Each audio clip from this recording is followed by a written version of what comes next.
Fala galera do Ag Fight Diego Ribas, direto de Las Vegas, uma conexão super especial com Boston. Se inscreve no canal, dá essa moral pra gente. Aljamain Sterling, what's up, champion? Thank you for your time. Thank you guys. Thanks for having me. Sterling, my first question is, you fought in Abu Dhabi, New Jersey, Jacksonville, Las Vegas.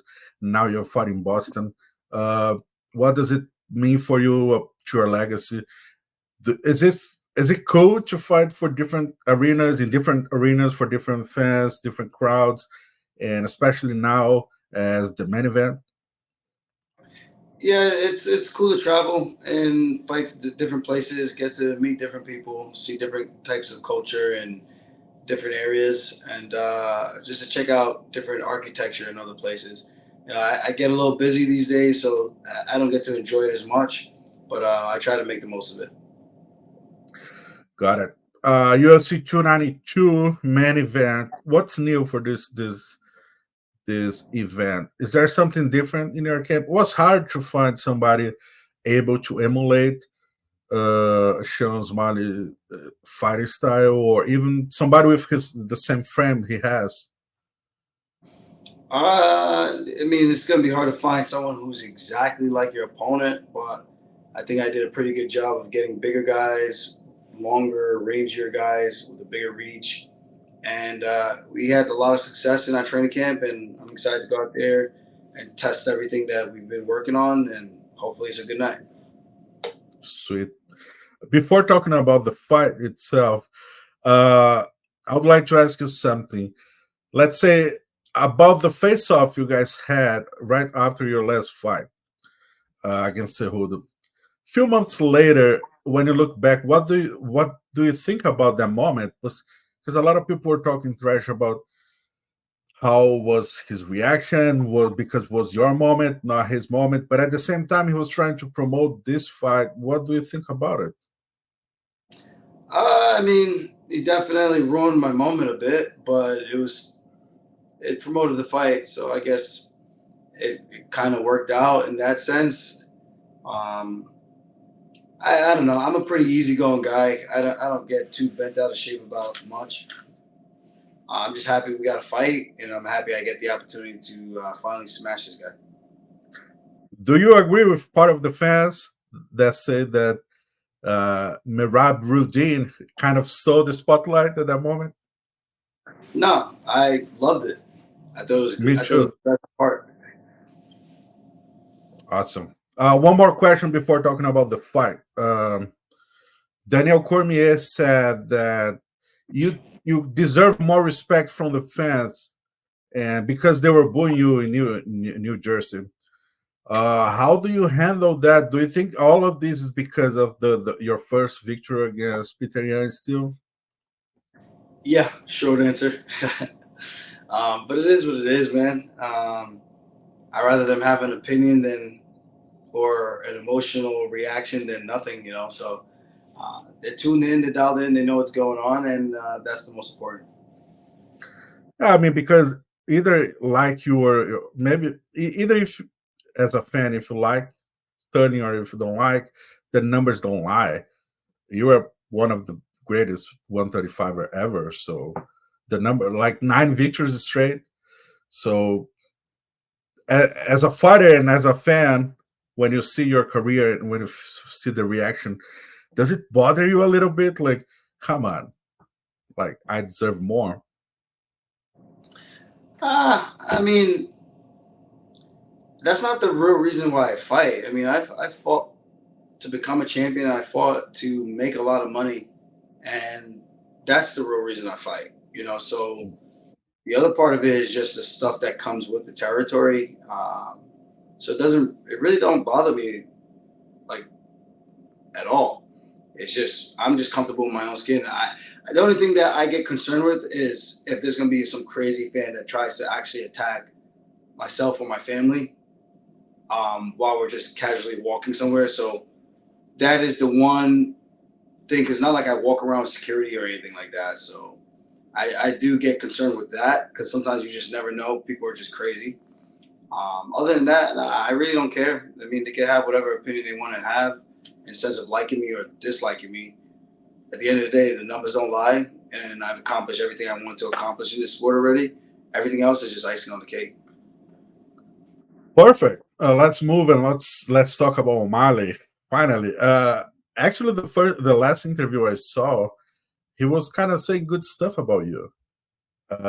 Is it fair to say that the rivalry you guys have is kind of slowing down a little bit because the fight's too close? Slowing down. I mean, I think that would slow down on August 19th after we figure out who's the better man. Okay, fair enough. Uh, and how do you see the fight happening as soon as the cage is closed? Uh, it depends on what his approach is going to be. I know I'm going to be walking forward, looking to command the center. I know I'm going to be looking to press forward and get the takedown, looking to cut him off. I don't know what his plan is going to be. Try to meet me in the middle, hoping to land something early. Um, he might clip me with something, but I don't think it's going to be anything that's going to be fight ending. And I think he's going to get overzealous, make a mistake, allow me to get the takedown, and that'll be the fight. About his reach and how tall he is for this division, uh, do you think that's his best weapon for this fight? Like, because it's hard to find somebody of this reach in this division, right? In this division, yeah, but there's other guys outside of this division that are just as tall.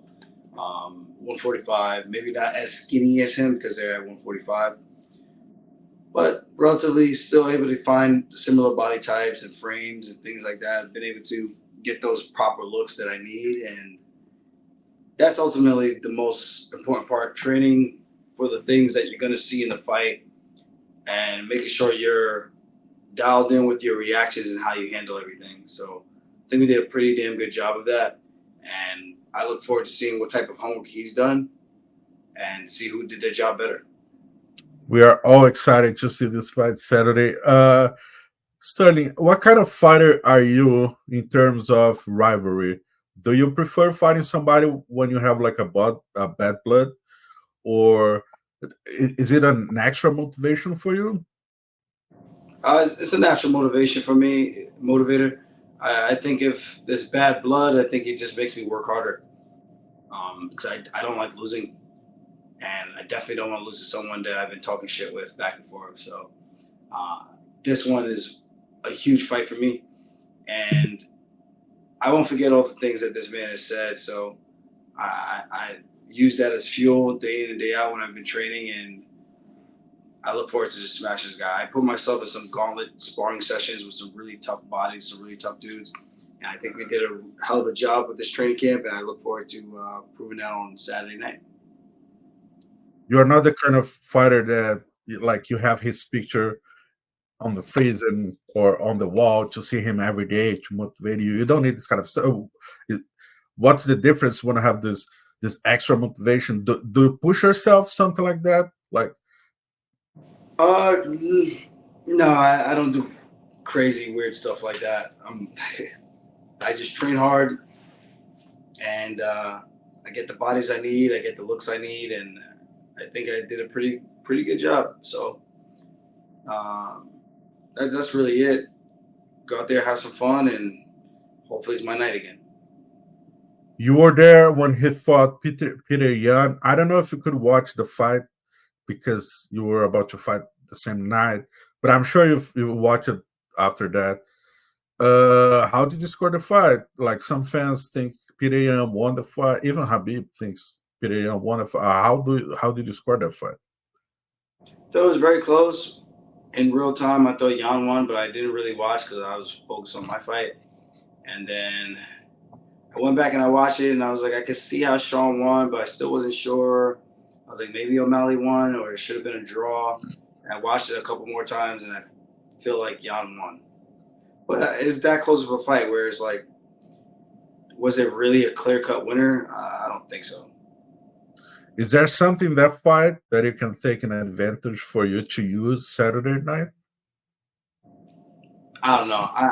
Honestly, I really don't even. I don't. It's whatever. I mean, I watch enough tape. I'm just ready to go. I'm just focused on me at this point. Perfect. Do you have any prediction for the fight, Sterling? I think second round TKO. I like that. I like the confidence. Yeah. Other than that, talking about your legacy, do you see yourself as the best 135er ever? What do you still want to do in terms of adding to your legacy? I don't know. I don't. I really don't think about those type of things. I was chasing wins. My next goal that I want to have is at least 20 wins in the UFC. You get 20 wins in the UFC. That's really hard to do. Very few people have done that. I would like to join, throw my name in that hat in that category. Other than that, I let people decide on who they think is the best in modern day MMA or all of MMA, and it's up to them to debate. So you don't think, yeah, okay. You don't think about your legacy, like, what kind of stuff can you do, like you can add in your legacy in terms of like became even a bigger figure in the sport, like let's say a super fight against Alex Volkanovski or stuff like that. You don't think about this kind of stuff? No, that's different. I think about that. I don't think about if I'm the greatest bandweight of all time. I don't really Okay. care what people. That's people's opinions. That's an opinionated question, you know. So, um, I am always going to hold myself in high regard. You know, if you're going to ask me if I think I could be Volkanovski, I'm going to say hell yeah. I think I could be Volkanovski. I think you give me the right amount of time to train and prepare. I think I can get the job done. You give me the right amount of time to prepare for Sean O'Malley. I think I can get the job done. Awesome. So it's something that you see in the future, moving up and fighting Volkanovski. That's part of something you want for yourself. That is. But first, everything starts with Saturday night. I have to beat Sean first, and I have to look good doing it if I even want an opportunity at all to enter that conversation. So let's see how Saturday night goes. Hopefully, it's as dominant as I think it can and will be, and we'll go from there. Awesome. Thank you very much for your time, Sterling. As a champion yourself, please send a message for your Brazilian fans. They're going to watch this fight Saturday against Sugar O'Malley. Thank you, Brazil. I appreciate you guys tuning in and watching the show. I know a lot of you guys have me picked. A lot of you guys have Sean picked. I promise to make this an exciting fight, so make sure you guys tune in. UFC 292. It's going to be a fight you do not want to miss, and I can't wait. Let's go.